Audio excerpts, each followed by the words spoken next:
तो दोस्तों एक बार फिर से स्वागत है आपका मेरे चैनल स्पोर्ट्स टेल्स पर।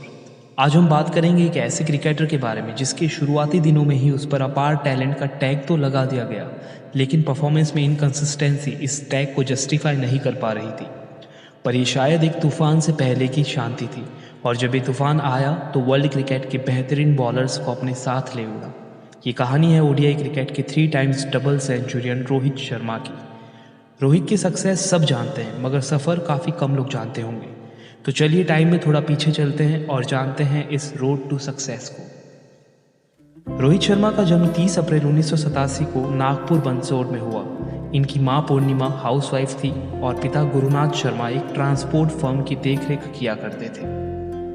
रोहित का एक छोटा भाई भी है, विशाल। आर्थिक अभाव के कारण रोहित अपने दादा दादी और चाचा के साथ बोरीवली में रहते थे।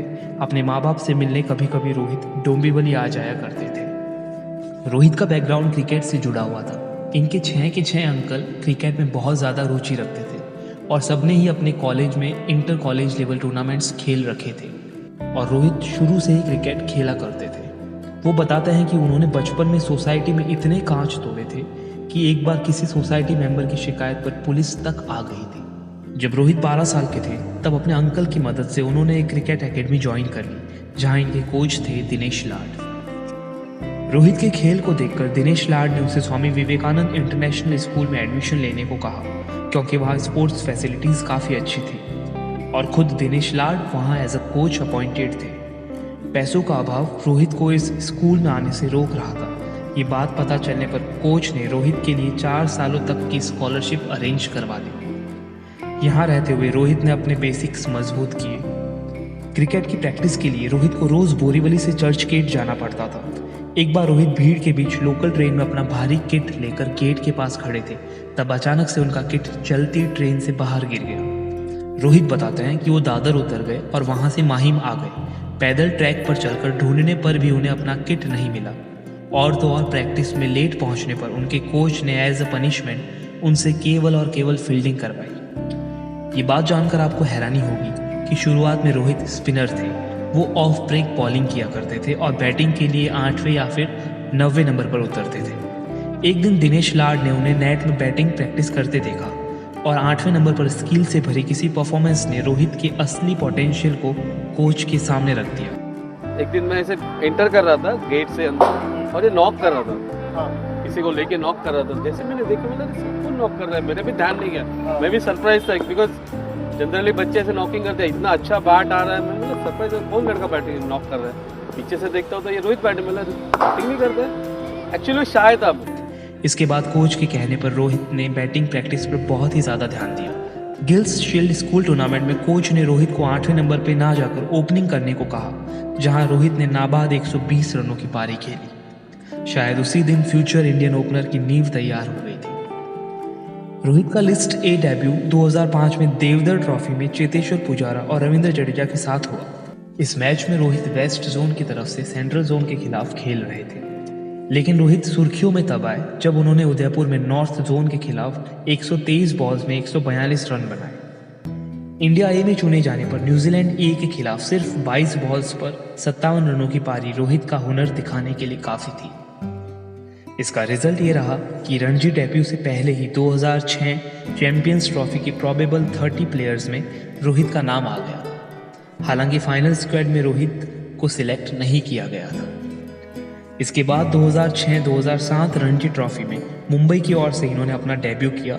गुजरात के खिलाफ 205 रनों की पारी ने इनको पॉपुलर कर दिया कि रोहित का पहला प्रोफेशनल दोहरा शतक था। इस ट्रॉफी के फाइनल में बंगाल के खिलाफ 55 रन की इंपॉर्टेंट इनिंग्स खेलकर रोहित ने मुंबई को रणजी चैंपियन बनाया। अब बारी थी अपने इंटरनेशनल डेब्यू की, जिसमें रोहित को आयरलैंड के खिलाफ सीरीज में चुना गया, जिसमें खेले एक मैच में रोहित की बैटिंग नहीं आई। ये दिन था 23 जून 2007। 2007 T20 वर्ल्ड कप से पहले पहली बार भारत में जो T20 मैच खेला गया वो एक इंटर स्टेट मैच था, जिसमें गुजरात के खिलाफ सेंचुरी लगाकर रोहित शर्मा पहले भारतीय बने जिन्होंने 2020 के किसी मैच में शतक लगाया हो। इस पारी की बदौलत रोहित को साउथ अफ्रीका में हुए 2007 T20 वर्ल्ड कप के लिए चुन लिया गया। इंग्लैंड के खिलाफ रोहित अपना पहला T20 मैच खेल रहे थे, लेकिन इस बार भी रोहित को बैटिंग का मौका नहीं मिला।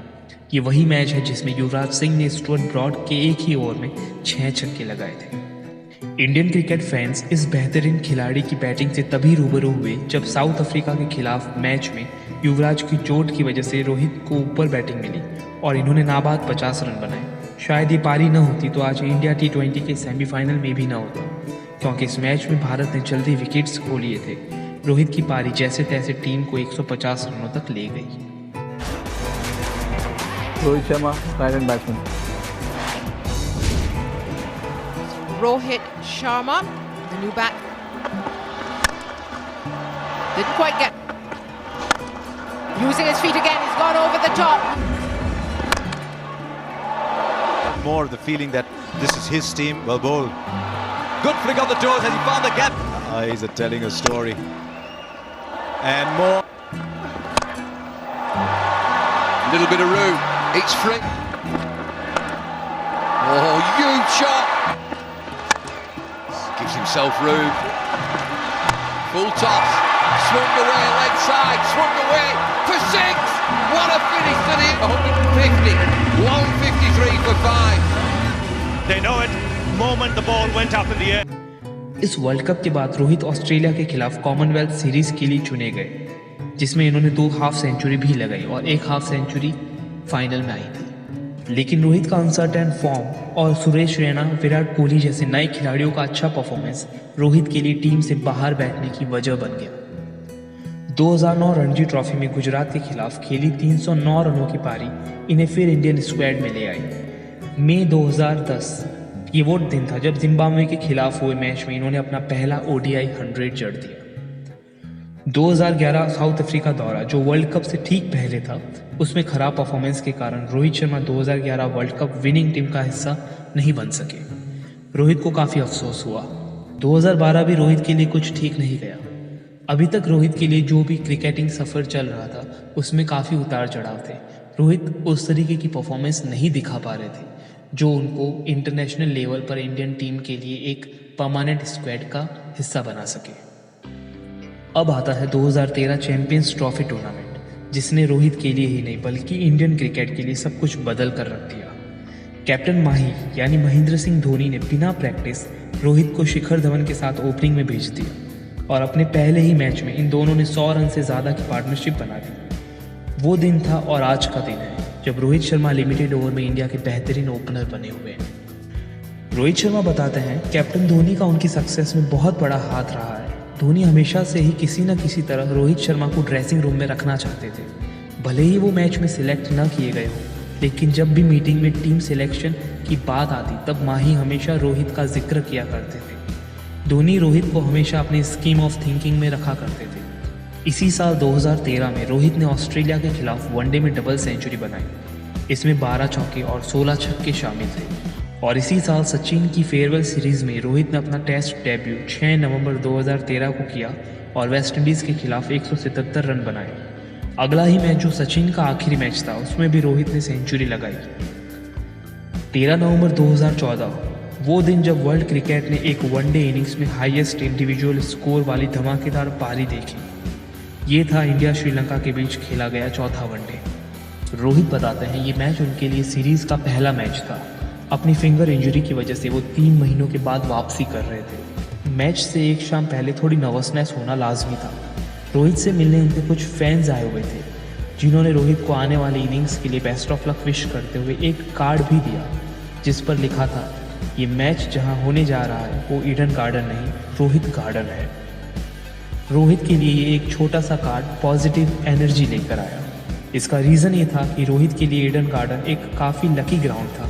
अपना first class debut, test debut, पहली IPL सेंचुरी, 2 IPL टाइटल्स, ये सब रोहित को इसी ग्राउंड में मिले थे। बस अब क्या था, रोहित इस मैच में उतरे और 173 बॉल्स पर 264 रन की पारी खेलकर एक वनडे इनिंग्स के हाईएस्ट स्कोरर बन गए। इस पारी में 33 चौके और 9 छक्के शामिल थे।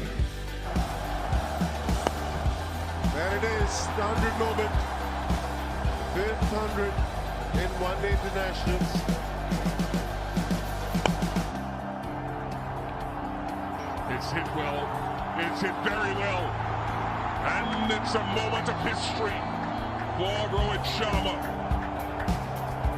first batsman to score 2 double hundreds in ODI cricket.